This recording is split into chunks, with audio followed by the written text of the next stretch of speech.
In this question, we are supposed to fill the blanks with the most appropriate words from the options given.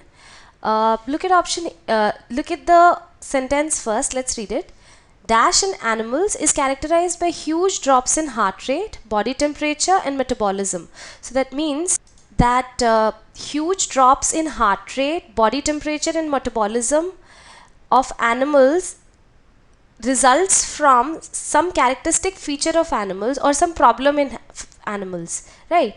So option A says trepidation. Trepidation means anxiety or apprehension. So, apprehension in animals, trepidation fits the first blank, right? Guilt in animals is characterized by huge drops in heart rate. This is unlikely to be in the first blank because these are not the symptoms of guilt. These may be the symptoms of some characteristic feature of animals. These may be the symptoms of some disease in animals, but not guilt, right? So option B can be negated. Also, guilt resulting in long-term baggage. Now, what is long-term baggage? This also doesn't make much sense. So therefore, option B can be eliminated. Option D says derangement. Derangement means insanity or madness. Insanity in animals is characterized by huge drops in heart rate, very unlikely. Also, malediction does not fit the second blank because malediction means spell or a curse, a magical word or a phrase uttered with the intention of bringing evil to someone, right? So if someone wants to denounce somebody, wants to bring about evil upon someone, then one curses the other person, right? So that's malediction. So malediction also does not fit into the second blank. Also, what is long-term malediction? Does not make much sense. Therefore, option D can be eliminated. Option A says trepidation in animals is characterized by these features resulting in long-term inertia. Inertia is not a result of something. Inertia is a characteristic feature of matter, characteristic property of matter, in which a body according to which a body tends to remain at rest or in motion unless it is changed by external force, right? So therefore option A can also be eliminated. Option C says hibernation in animals is characterized by huge drops in heart rate. So hibernation is when an animal like polar bear, he sleeps for more than for some duration of time, like 6 months or so, and during that time an animal is likely to undergo huge in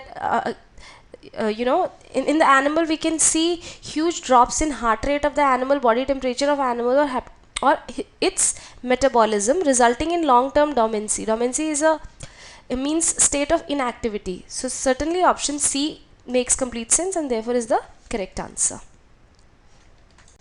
The given sentence here suggests that he is a dash of pure intellect. So here the word epitome fits in. He is an epitome or an incarnation or a perfect example of pure intellect. Even embodiment fits the first blank. Whereas patron also fits the first blank. He's a patron of pure intellect means he's a supporter of pure intellect. He's an effigy of pure intellect. This does not fit because effigy means a sculpture or a dummy of some person or something. Like for example, dummies of unpopular politicians are burnt during rallies, etc.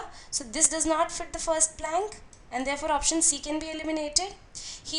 Now look at option A. Option A says he's an epitome of pure intellect, a bumbling professor with German accent, a comic fraud in 1,000 films. This does not fit the first blank, the word fraud, and therefore option A can also be eliminated. He's an embodiment of pure intellect, a comic cliche in 1,000 films. A cliche is a regular caricature or something that's very well known, and therefore option B is the correct answer. Option D says canard. Canard is a rumor. He cannot be a comic rumor in 1,000 films and therefore option D can also be eliminated. Therefore the answer is option B.